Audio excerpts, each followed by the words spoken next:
Even though I have never been abused physically, I was abused mentally while watching my brother's father abuse my mother during their marriage.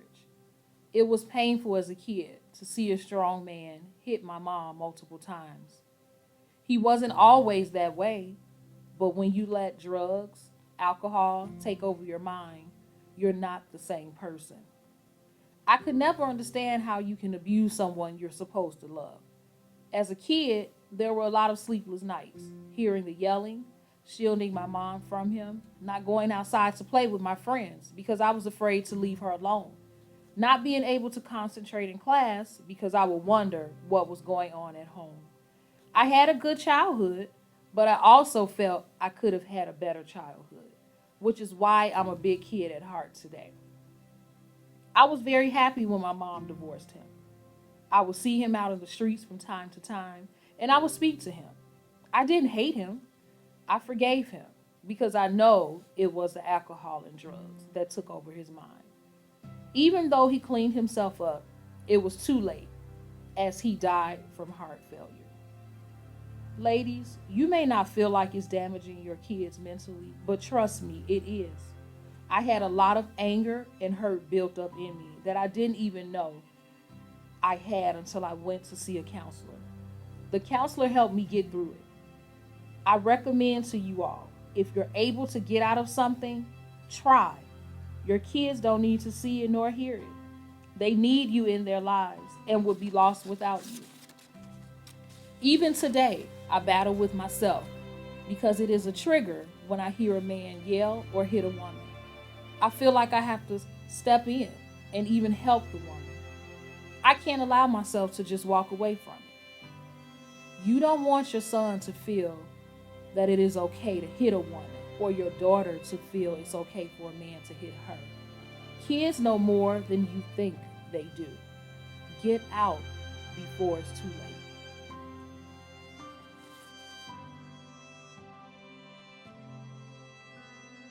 The one hitter quitter, I called it. After 10 years free from domestic violence, here I was again. That one hit while driving my car, I was completely angry. Why didn't I hit him back? I was in complete shock. The one man who vowed to cherish me abused me. I thought we would be together forever. Never thought I would experience this treatment again. A journey it has been, but I'm rebuilding my self esteem and learning to love me. Thank you, Bella, for joining me. Thank you for having me. This is a story that unfortunately many women and even some men can relate to. So let's talk about it. You ready? Yes. All right. So tell us, how did you and your ex meet? We met on the bus. Okay. What happened after that? So you met him on the And bus. we became friends. Became and friends. I invited him to church. Oh, you took him to church. Yes. Okay. All right. When did you start the relationship? A little bit after my niece had passed away. Okay. We started a relationship together. Okay. So you were going through a grieving stage at this time Yes, I when was. you met him. Do you think that's why you took him to church so fast? You know, with you because of the grieving and you know. No, because we met before my niece passed. So Okay. Afterwards we just became more into one another at that time. Okay. All right. So how long did you all know each other before you got married?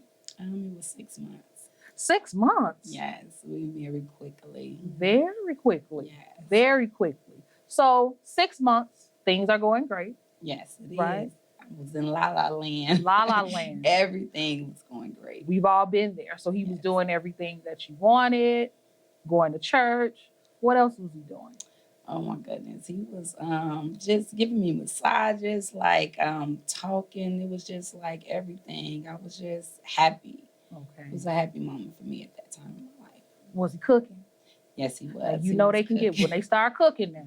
Okay, so he was cooking for He you. was cooking. I'm but telling it you, was you say like cooking when a he wasn't man the best cooks. cook. He wasn't He the wasn't, best cook, but he was cooking. Yeah, he though. was cooking. He was cooking. So is it safe for me to say he was just everything that you imagined? Yes, he was. Everything. So during your grieving stage, you mentioned going through a grieving stage. Did you feel comforted?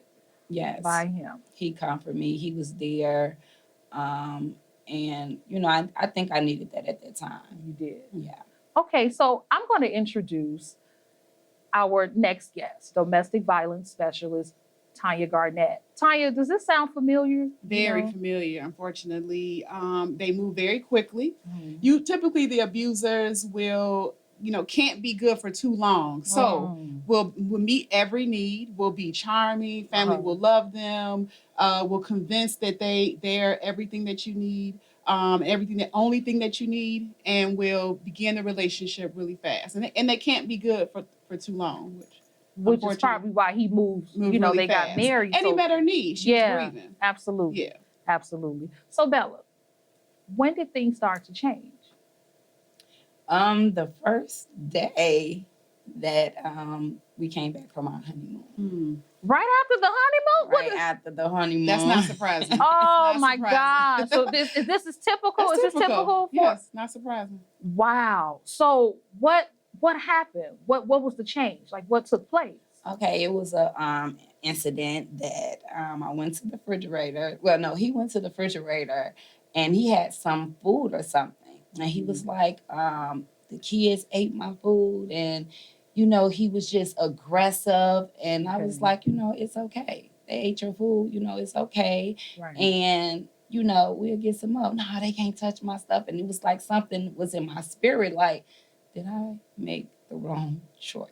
So do you think it's, a lot of us ladies, they say it's that woman's intuition. So do you think in that moment, because you're probably thinking, oh my God, it's just food. Right. Right. It can be replaced. Right. But he blew up over something so simple, right? Yes. Okay. Had he always responded this way when he was upset, or was this the first time? That was like the first time. I never seen that before we got married. It was like, I was happy at that moment we got married. Like, everything was going great. So I thought, just buy some food, know, and I'm like, my children used to going in the refrigerator. Right. Know, and, like, we can buy some more. It's okay. Right. So I knew, like, man, I probably made the wrong decision, but I was married, so I was like, okay, we gonna get over this. Right. You're like, we can get through it. Right. So was his reaction frightening to you? Was that frightening? No, not at that time. No. Not at the time. No. You just figured, okay, you know what? It's just a little something. Yeah. Okay.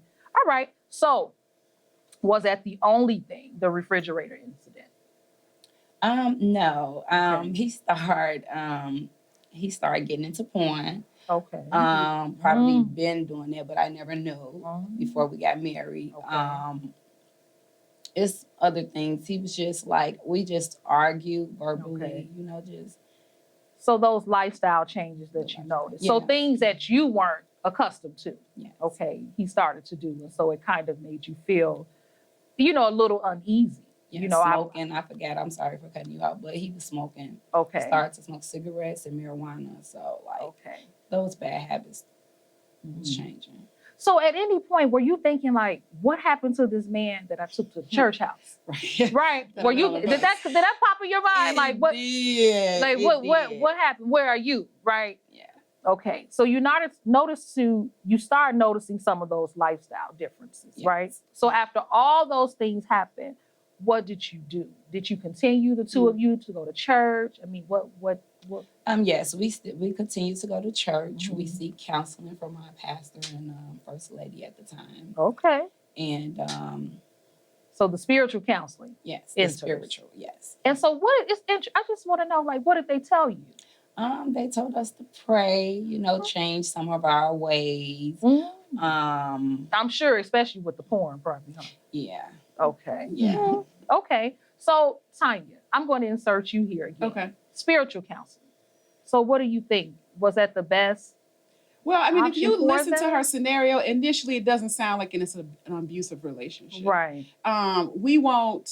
Typically in the field, we don't advise spiritual counseling. And not that spiritual counseling doesn't work. Prayer does work, but we don't put the couples together in counseling because it's not a couple's issue. Okay. It's an issue with power control that he has over her. So unless they are educated in how to handle an abusive relationship or how to counsel or how to hold him accountable, things like that, a lot of times in spiritual counseling, she would be held the responsibility of not praying enough or not doing enough or not being spiritual enough. Okay. In that relationship, that other reason why he won't change. Okay. So that's the only reason why we wouldn't recommend spiritual counseling unless they are equipped to know. Okay. So there definitely is a difference between the spiritual and the professional counseling. There is a difference. Okay. And there's a way you can combine the two if you're educated on both ends. You know, so I don't want to negate spiritual counseling at all. Okay. All right. So Bella, you all continue to go to spiritual counseling. Yes. You tried, and things, did they get better or worse? They did not get better. Okay. Just stayed the same for the most part. So the both of you had any fighting started then, or were you just both verbally abusive to one another, disagreements? What was happening? Very verbally on both parts. Both parties. Yes. Okay. So verbally, just anger, you know.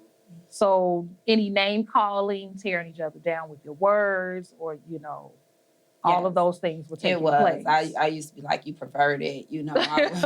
Okay. I used to like tear him all the way down, as well as me. He would say that I wasn't a wife. Okay. I'm not, a woman of God doing things, not treating her husband, or, just things that he would just put on me. Okay. And this would just tear my whole self-esteem down. Okay. Yeah. Tonia, the verbal abuse that Bella was talking about here, is that typical, going back and forth with one another? The name calling? It is. And typically it's going to start off with verbal abuse before a hit will come anyway. Okay. But a lot of times women will feel that they're not in an abusive relationship because it's going back and forth. Right. He's not abusive because I fight back. Right. And so I'm going back and forth. But really it's just abusive toward each other, like she said. Yeah. Okay.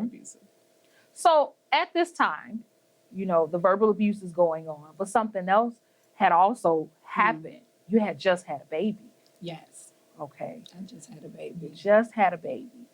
All right. Yeah. So after, the birth of your child, right? 3 weeks, you said? Yeah, 3 weeks. A 3-week-old. Things got physical. Yes. So I want us to think about that for a moment, because here you are, you have a baby. 3 weeks old, we're usually, up here, we're excited, everybody's, but then here comes the physical. It moves from the verbal to the physical in the same month. Yes, it did. The same month. What led to that moment?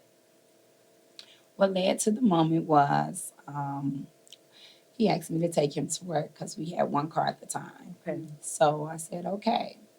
And we had to go far, all the way like Aurora. So I said, okay, we get in the car, and it was an air pump on the floor of the front seat. And it was his. He picked it up and it's broken, And I'm like, okay. And he the kids broke my stuff, and they destructive. And, he was just going up. And I'm like, okay, it's an air pump. Yeah, right? It's $10, $15. Right, we can get another one. Right, we can get another one. Exactly. Okay. So we arguing about that. So from South Holland, where we were staying at, up until I never forget the street, it was Ashland and Van Buren. Okay. We had, because I was ready to get out the car because we just kept arguing, and I was tired, and I'm like, I'm gonna get out this car. And he was like, you always leaving me, every time, blah, blah, blah. And then we just arguing. So I said, you know what? I'm not gonna leave. I'm just going to be quiet, suck it in. We got a little more to go.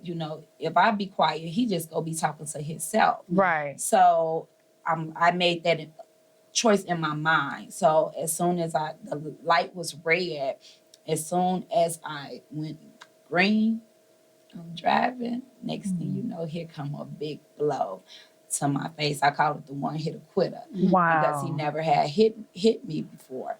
So I was just hysterical, got the keys out the car and gave him the key, and holding my jaw, my phone, trying to call for help. And, he ended up leaving and going to work. Okay. And I called for the ambulance and went to the hospital. Wow. Wow. Yeah. In that moment, what was going through your mind? Because it went from verbal to him hitting you. And again, your 3-week-old child, So three, I mean, what were you thinking? Like your thoughts? Like what was going on in your mind? I felt embarrassed. I felt ashamed. Mm. I felt like I haven't gotten hit in, I don't know, like 10 years. Okay. And to get married and my husband to hit me, Put it his was hands like on you. I was just lost.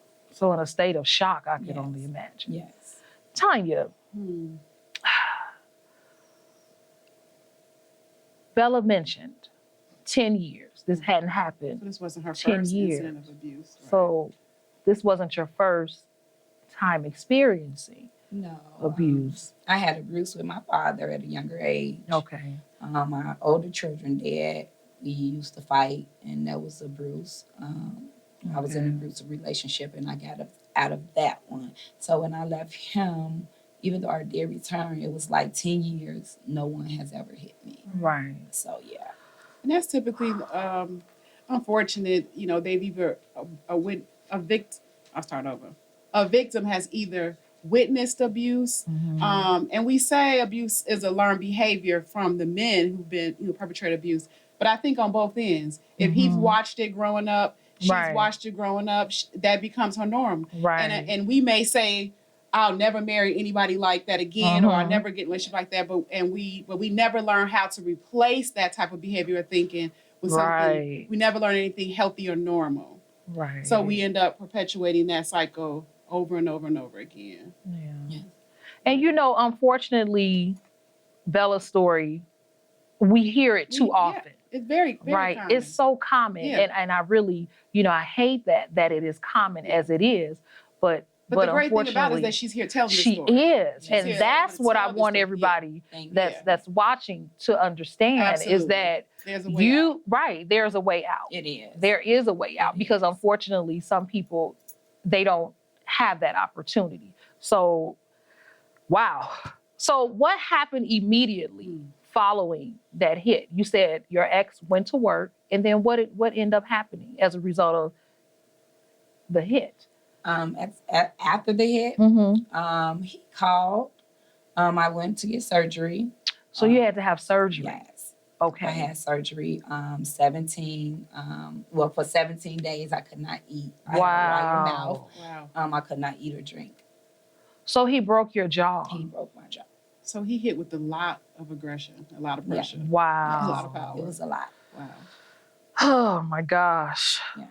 Okay. So you had the surgery, right? You said 17 days. And at this point, where was he?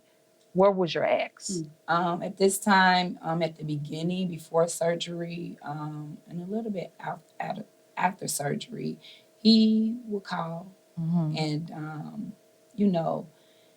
and like, well, what you gonna do? And it was like, I don't know what I'm gonna do. Right. Like, I just want some peace. I need to think. Right. I need to take care of myself. Gather your thoughts, right? Because I didn't want to leave him at that time. I did not know what I was gonna do. Right. He just kept calling. His mom was calling. Was like, don't call the police on my son. And, I'm just hearing all this.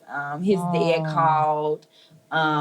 His dad called with comfort. And, he was like, my son think it's a joke. This is not a joke. I do not condone him hitting a woman. Right. And, I put him on three-way and, they got to arguing and, it was just like they go back and forth. But his dad was very confident. He's like, I did tell him that y'all needed to separate right now. Okay.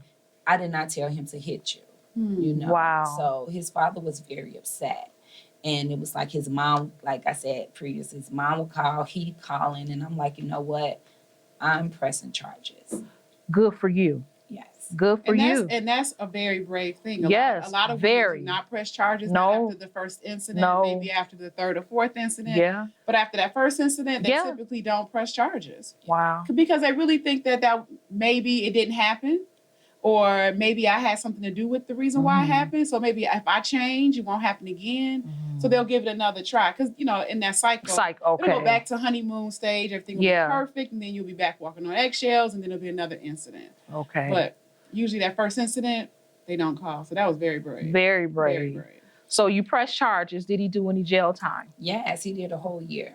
Okay. He did a whole year. Okay. So during this time, he was incarcerated. What was going on with you? Had you sought out any counseling for what had happened to you to kind of help you get to the next stage here? Yes, me and my children had sought out counseling. Very good. We changed locations, moving locations. And I went to school. I was feeling great. You're doing good, right? Yes, doing well. Good, doing well. Yes. So you said you went to school. You're doing well. Then something happens again. Tell us what happened. His dad passed away. And I Okay. got a call letting me know that his dad passed away, and I went to support him. Which is understandable, seeing that when you needed him, he was there. Yes. Right? So you felt it was only right for you to go and pay your respects. Yes. But in you doing so, you see your ex. Yes, I saw my ex. And what was that like? Tell me what happened. He apologized. Like he didn't mean to. You know, he was going through a lot of things at this time. And I believe that, you know, I'm like, okay, you know, you never hit me before. You know, you never, you know, because usually with domestic violence, it comes with verbal, a slap, a push, and then, you know, physical punches. Right. But you felt like it just escalated so quickly. Yeah. Right. You didn't even. Quitter, yeah. Okay. So I just felt my marriage had failed, you know, had fallen, you know, I let my marriage down. It failed, you know, was falling apart. So I just thought that I could try to give it another shot. So it sounded like you didn't think of it being abusive at that time. Would you have considered it an abusive relationship? I did. Since it's one hit quitter, that's abuse, period. Yeah. So yeah, I did. But I'm like, well, since, you know, it wasn't physical and we didn't have so many, you know, fights or anything. Situations. Yeah. Okay. Constantly physically fighting, because sometimes, you know, you're back and forth and you're physical, but this was the only time. Yes. So in the back of your mind, you're thinking, I can give him another try, another chance here. You're probably looking at it because it's interesting. In the beginning, you mentioned how when he met, the two of you met, you were going through a grieving stage here. So the divorce, how ironic, right? Yeah. So the tables have turned and he's lost his father and now you are being those things to him. And so maybe, do you think some of that had, you know, that affected your decision maybe to give him another try? It could have. Yeah. I was just, you know, I felt sorry. I felt like, you know, I have a family and I just, you know, I did miss him. Yeah. You know, I missed that comfort. Yeah. Did you feel like he needed you? Yes, he did. He did. He needed you. Did you feel like he used that opportunity to get you back? Yes, I did.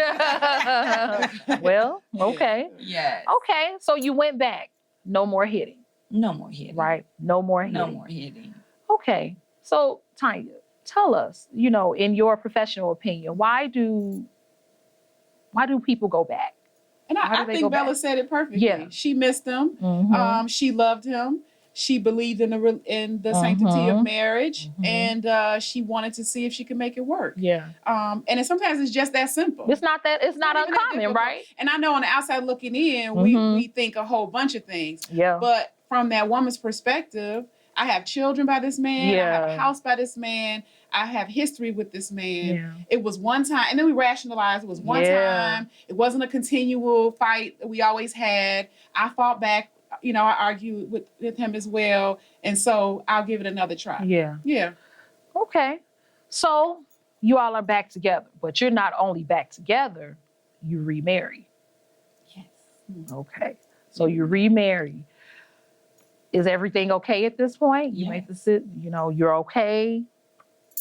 Things are going well until things are no longer going well. So what happened? What caused you to say, okay, you know what?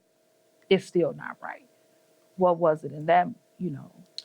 Well, you know, before we was talking and got back together, he was supposed to stop smoking. He continued to do it with no help, no counseling or anything. He started stealing. Okay. He started to get like more aggressive because, you know, we still arguing. Okay. You know? And, you know, he would just one day it was like, I thought he was going to hit me again. Oh, wow. That look in his face. And then, you know, he was throwing stuff on the ground floor. And it was just like, you know what? I'm not going to do this again. Okay. You know, he would, you know, keep money, you know, like not pay bills. And, you know, it's like I'm doing it by myself. Okay. So I'm like, I just may as well. I can do it by myself. I just don't want to live the rest of my life like this. Like this. So we separated. Okay. So it not only was a verbal, but it was something in you just like, no, I can't do this. Yes. Right. When he, you know, he would call and we was arguing one day. And he like, come in the house. I'm like, no. I come in the house when you come out the house. Okay. And he ended up coming out the house and I went in the house and, you know, locked the door. But I wasn't going to, because we was arguing. And I didn't want, you know, anything physically because we could have fought. So you felt like your intuition again here. Yes. You're feeling like if I go in that house and he's in there, you're thinking something is probably going to happen. Yes. Tanya, would she be, you know, right in feeling that way, and right? I was going to say that's good thinking because a lot of times, you know, like you knew something could happen. Yeah. There are some women who say, you know, I'll go back in because they don't even think that he's capable of harming doing, her. Right. And so I don't know if there's something that you learned in counseling as far as safety planning, but those are some of the key things. Like when there's an escalation, you know, about to happen or in the midst of, there are places that you position yourself by the door or you don't go back in the house or there's a code word for the kids or, you know, there's flashing lights for the neighbors to see. You know, there's different things that you can learn and with a domestic violence counselor and how to remain safe in the home until you decide to leave. So, you know, that's pretty, you know, remarkable that you even you felt like, no, I'm not going back in there. Yes. That you even had that wit to do that. Yes. Okay. I wasn't going to put myself in that situation again. Yeah. Okay. So did you decide to leave him alone? I did. I decided to separate. Okay. And I was separated for like a year and a half, two, before I filed for a divorce. Okay. Again. And he still was not changing. Okay. And it was like his time is up. During the separation. So during the time apart, he still wasn't. Yeah. He still didn't change. No. Okay. And so you decided that was it. That was it. And you filed for your divorce. Yes. Good for you. Yes. Thank you. Good for you. Yes. Now, during that time, did anyone notice, you know, a change in you? Maybe that you were hurting. Maybe you weren't the normal Bella that they were accustomed to. No, I just told like certain people, close friends, things and just situations that I was going through. Okay. But everyone else, no, they did not know. Nobody knew what was going on. Counseling at this stage again? Do we go back to counseling once you know, the second divorce? I did. I did see counseling again. Okay, good. Yeah. What about for your children? Yeah. As well? Yeah. Okay. So, Tanya mentioned, and I think I want to go back here because for those of us that are listening and watching, I want Tanya to tell us how important it is to develop an escape plan. Very important. It's a matter of life or death. Truly it is. Because how you leave has to be strategically planned for your safety. Okay. Because I would say there's 2 points what a victim is at the most risk of being either killed or seriously harmed. It's either when she's pregnant, or when she's about to leave. Because there's a loss of power or control for that perpetrator. Okay. So while she's thinking of a plan and he's noticing that she's gaining her voice back, getting her strength back, and now she's about to leave, that's when he's like, I have nothing to lose. Right. So harming her physically is not even a second thought. Right. So planning, you know, something safe, getting rid of your important material, put it in your trunk of your car or at a very safe hot place where he won't find it. You know, small things little by little until the day of just actually walking out the door. Okay. Yeah. How many times does it take someone to leave? 7. 7 times. Some people don't make it to 7. But 7. Wow. So 7 times before you actually, and like you said, some don't even make it to that point. Mm-mm. Wow. Yeah. Well, Bella, in the photo that you sent us, right? It's a picture of you with this beautiful smile, just like you have now sitting here or on the couch. And you have scissors around your neck. Yes. Tell us a little bit about that photo. That was a photo of me smiling on the outside. Yet I had a lot of things going on in the inside. Yes. Yeah. I had my mouth was wired, and I had to wear scissors just in case I choke or something happened, and they have to cut the wires. Wow. Or whatever. So I'm just hurting inside. Just had my son. Yeah. Just went up underneath that surgery and planning to have another surgery on my shoulder in like the 20th, the 19th, 20th day after my surgery. Yeah. So it was like I was going through a lot. Yeah. But you still smiled. I was still smiling. Still had the smile on your face. And I was like, I made the, I turned my negative situation into a positive one. Yes. Even the doctor, when I went back and got a little checkup, one of the girls, it was a little girl in there, and she had to get the same thing. Wow. And the doctor wanted me to talk to her. Wow. And I encouraged her. And, her parents thanked me. So, wow. So finding purpose even through all your pain. Yes. Being able to go and talk to someone else. That's amazing. That is very, very amazing. So Bella, if you could go back, right? If you could go back, talk to yourself, or even our viewers that are looking and listening, what red flags would you tell them not to ignore? Verbally abuse. Okay.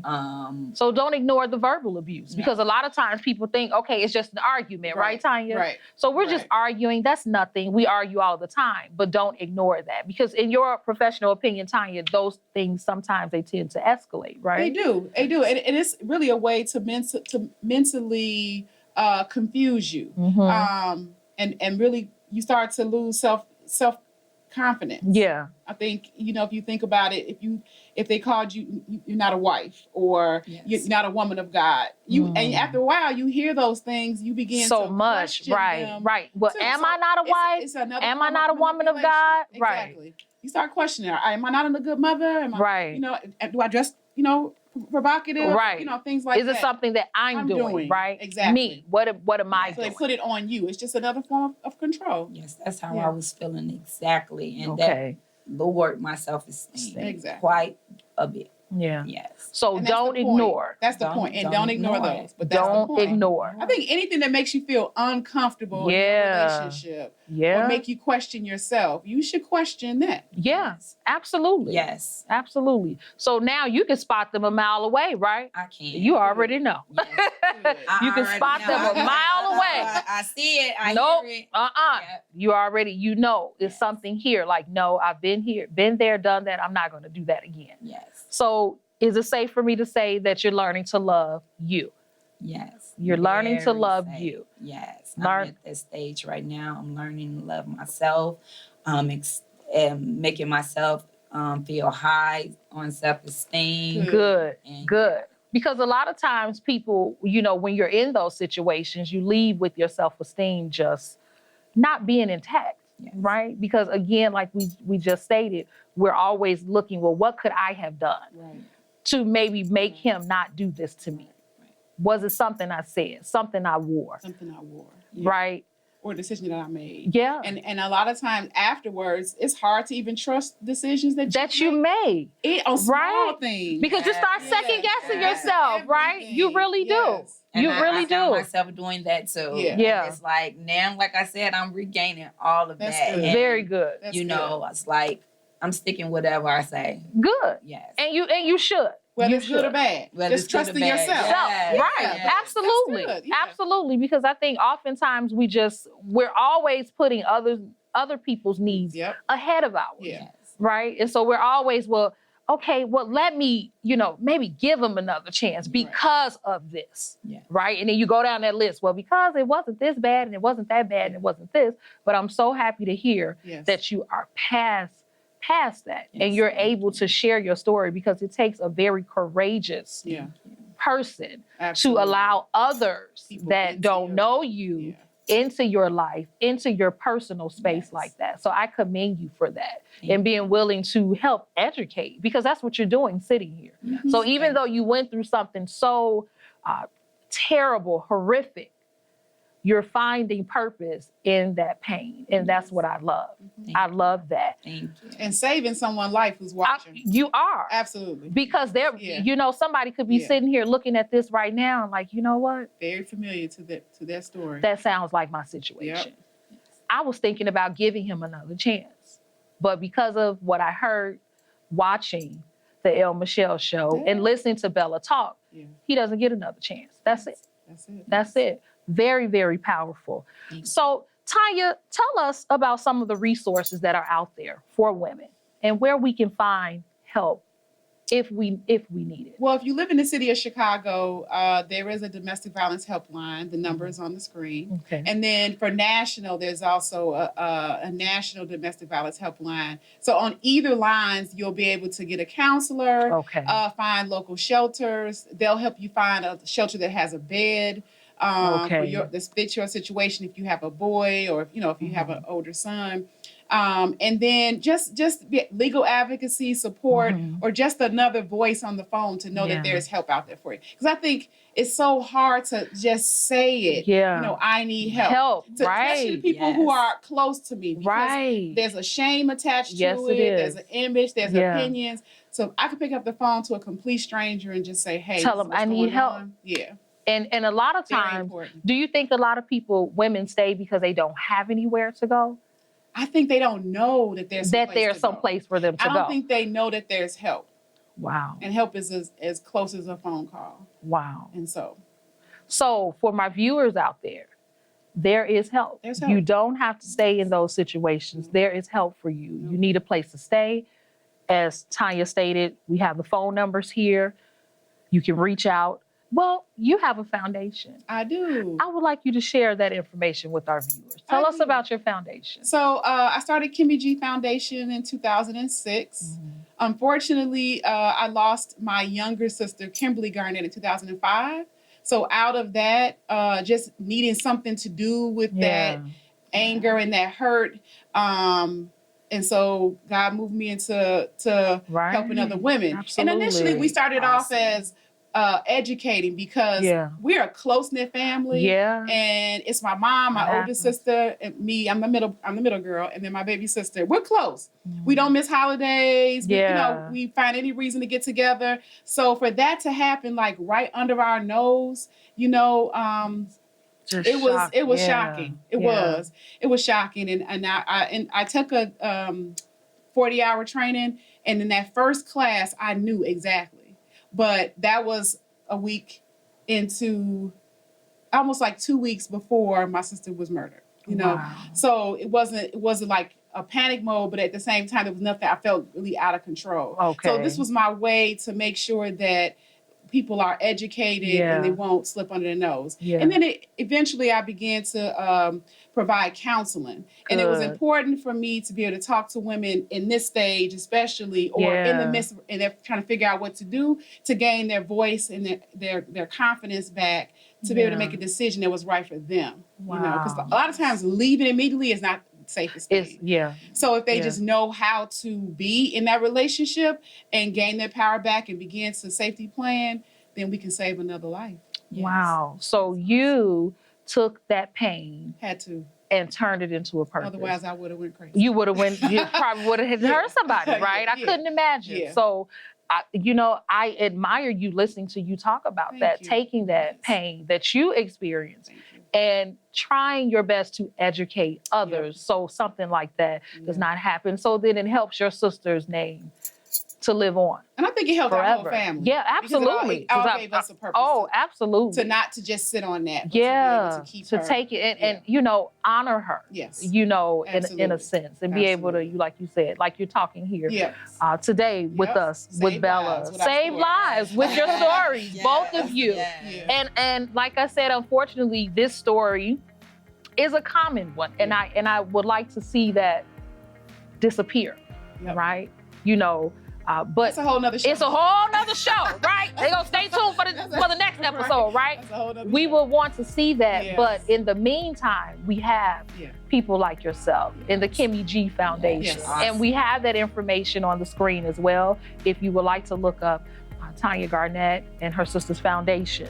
You know, I just want to thank you, Bella. Oh. I really do, for sharing your story, and Tanya, for dedicating your life Thank you. to helping women overcome domestic violence. It isn't an easy thing to do.